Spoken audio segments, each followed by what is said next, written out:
sem dúvida nenhuma, os números mostram isso, que você é o presidente mais vitorioso da história do Flamengo e tudo mais. E a gente está vendo essa campanha, para muita gente, a chapa de vocês ia ganhar com uma tranquilidade. Tem muitas pesquisas espalhadas por aí, a gente brincava aqui, eu brincava com a sua assessoria.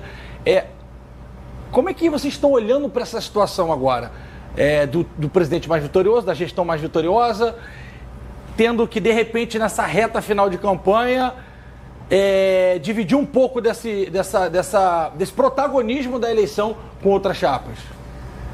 É muito difícil, tá certo, a gente poder dedicar tempo, de fato, para a campanha, porque, cara, o clube está lá, a gente precisa estar no dia a dia, tocando todas as rotinas que a gente tem menos tempo para poder fazer isso do que os demais candidatos e, na verdade, o que eu procuro fazer é auxiliar aqui o Rodrigo na medida do possível, né?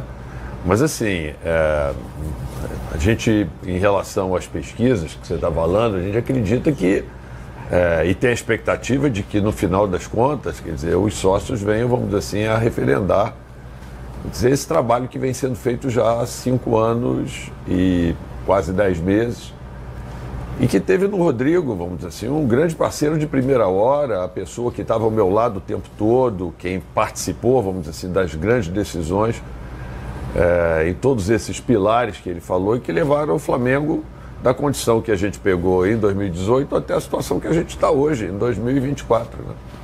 Muito bem, Flávio Amêndola, nós temos temas. Sim, O senhor vai seguir o tema estádio? Vou o senhor seguir. tem outra pergunta, Flávio Amêndola? Não, eu vou seguir o tema estádio. Primeiro, dando boa tarde ao presidente Rodolfo Landim e ao Rodrigo Duns também. A gente sabe que, muito provavelmente, tudo vai sair da melhor maneira possível envolvendo a construção do estádio, né? Mas eu vejo uma preocupação muito grande, especialmente do torcedor, se o valor que vai ser investido no estádio, se isso vai influenciar na montagem do elenco. E aí eu queria saber de vocês, o que vocês pensam sobre isso. E assim, claro que a ideia de vocês é inaugurar o estádio lá em 2029, no dia do aniversário do clube. Já tem alguma ideia do que pode vir a ser o nome do estádio? Se vai ser algo que vai ser vendido, se o torcedor... Não invente nicknames, porque vai ter name, mas o torcedor vai ter que criar o nome dele. E aí eu queria saber se já havia uma conversa entre vocês nesse sentido. Vou começar aqui respondendo, né? Basicamente é importante essa sua pergunta, né, para desmistificar muita mentira que tem sido falada no clube, né? Se é uma coisa que eu acho que essa administração, ela tem, vamos dizer assim, credibilidade em termos de gestão financeira. E quando chega nas eleições, começa muito fake news, muita conversinha fiada, entendeu? De dizer que não, estamos tendo descontroles, não é bem assim, isto vai acabar afetando, não vai acabar afetando absolutamente nada. Vou pegar grandes números para você que a gente conseguiu tirar do projeto, né? Um terreno como aquele ali do gasômetro custaria não só o terreno, mas o potencial construtivo, ou seja, o direito de construir o estádio, sairia por algo como 600, 700 milhões num orçamento que você fosse fazer de um projeto. Nós conseguimos comprar o terreno apenas pelo valor do terreno. A prefeitura foi grande parceira do Flamengo, porque está eliminando num projeto de lei a necessidade de pagar pelo potencial construtivo, que custaria algo como 500 milhões se a gente fosse ter que comprar isso, que a gente teria que comprar de um fundo. Ela eliminou isso, negociou com este fundo e transferiu esse potencial construtivo para outros terrenos. Isso foi feito numa grande negociação que foi feita em Brasília com a moderação da Advocacia Geral da União e foi feito um acordo. Então, com isto, a Prefeitura nos tirou do custo do nosso projeto 500 milhões. Mas, além disso, a Prefeitura está fazendo mais para o Flamengo. Ela está aprovando o potencial construtivo da Gávea e permitindo que a gente transfira esse potencial construtivo para a construção do nosso estádio. Como se fosse um dinheiro carimbado, uma ajuda financeira que a Prefeitura está dando para o Flamengo. Então, isto a gente acredita que vai ficar em algo perto de mais 500 milhões.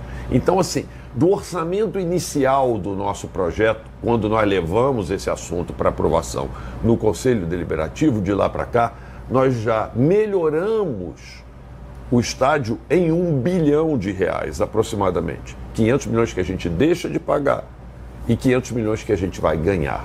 Fora isso, gente, a gente vai vender os name rights do estádio, a gente tem direito, a gente vai fazer uma série de campanhas. Tem uma previsão de custo, de valor do name rights do Flamengo? Eu não quero falar muito, mas eu acho o seguinte, e você imagina o que é um name right pura e simplesmente para você dar para um estádio pequeno. Você imagina o que deve valer para qualquer empresa, na verdade, ela ajudar a atingir o sonho de 1/4 da população brasileira. Atenção, a empresa que se associar ao name right do Flamengo, ela não vai estar botando o name right numa estrutura.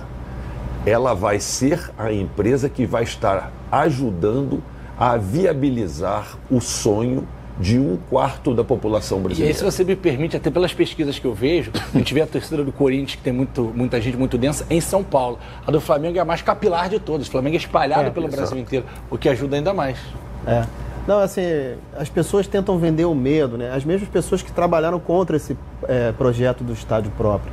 Pessoas que se retiraram do momento da votação e não votaram a favor disso, né? Se você vai para uma sessão histórica para aprovar um estádio do Flamengo, uma coisa histórica, você se retirar antes é muito estranho, Então, mas eu queria falar sobre a camisa do Flamengo. Só a camisa do Flamengo vale hoje para o próximo ano, R$280 milhões. Só a camisa. Ou seja, nós somos a maior torcida do mundo, o maior clube do mundo. É impossível que agora o Flamengo, do jeito que está, depois que nós aumentamos o faturamento do clube, não possa construir um estádio. As pessoas têm que ter coragem e tentam vender o medo. Não, a gente vai ter coragem de fazer o estádio, porque a gente sabe, se só a camisa por ano é 280 milhões, o sonho dessa nação vale quanto? Foi o que o presidente falou. Quanto vale esse sonho?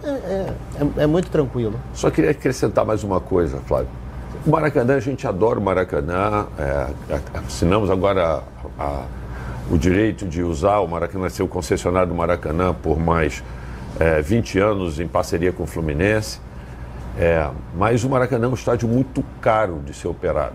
E assim, os custos do Maracanã, quer dizer, a margem líquida que sobra do dinheiro que a gente tem lá de match day, da venda de ingresso, tudo isso, é algo como 40%. No nosso estádio, a gente vai poder aumentar isso para algo como 60%, 65%, porque a gente vai fazer um estádio muito mais otimizado, onde a gente vai ter possibilidade de ter algumas receitas maiores e custos muito menores, porque nós vamos projetar o estádio para isso. Então, só esta margem a mais de recursos que você hoje não tem, essa margem líquida que vai ser acrescida na operação do dia a dia do estádio, já vai nos permitir muita coisa. Agora, tem uma série de outras iniciativas que a gente não pode nem talvez citar aqui, que já estão sendo feitas, né? A gente já está conversando com... Bom, até eu vou contar uma aqui, que não tem problema. Mas assim, por exemplo, a gente sabe que a NFL, por exemplo, está querendo vir para o Brasil. A gente já tem uma conversa, eu conversei com o próprio prefeito, estou querendo fazer um jogo no Maracanã, não no próximo ano, mas no ano subsequente. Pede para ser o Green Bay Packers de novo, por favor, porque você não deu ruim contra o Eagles lá. Perdeu no estádio deles. Mais. É porque foi lá, se fosse no Maracanã, dava gente. Pois é, então vai ser de 2026, a gente já deve ter no calendário do Maracanã. Mas a ideia é que eles querem fazer uma parceria conosco também, estão discutindo conosco o nosso estádio, por exemplo.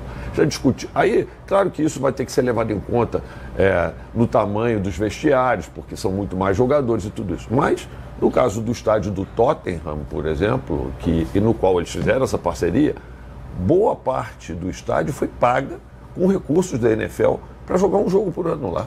Caramba. Então, assim, tem coisas que a gente pode fazer de dinheiros que ainda não existem e que nós vamos procurar estruturar e que eu tenho certeza absoluta que vão maximizar, na verdade, as receitas do Flamengo no futuro sem aumentar os custos. Então, assim, cara, é uma coisa óbvia, entendeu? E que é inacreditável que tenha gente trabalhando contra. Assim, é impressionante como, nesse momento que a gente vive político, essa coisa acontece. Bom, só para você entender que tá em casa que não entende essa coisa da NFL, o Brasil é o terceiro país que mais consome, tá? Estados Unidos naturalmente em primeiro, México em segundo, Brasil em terceiro. Ah, mas... Porque o Brasil é muito grande, gente. Então, proporcionalmente, tem muita gente que assiste. Obviamente, é um mercado muito promissor e muito fértil para eles, visto o desespero que foi para conseguir ingresso na NFL. Só conseguimos porque papai Alex comprou um camarote da Superbet. Aí fomos todos tomar um together lá.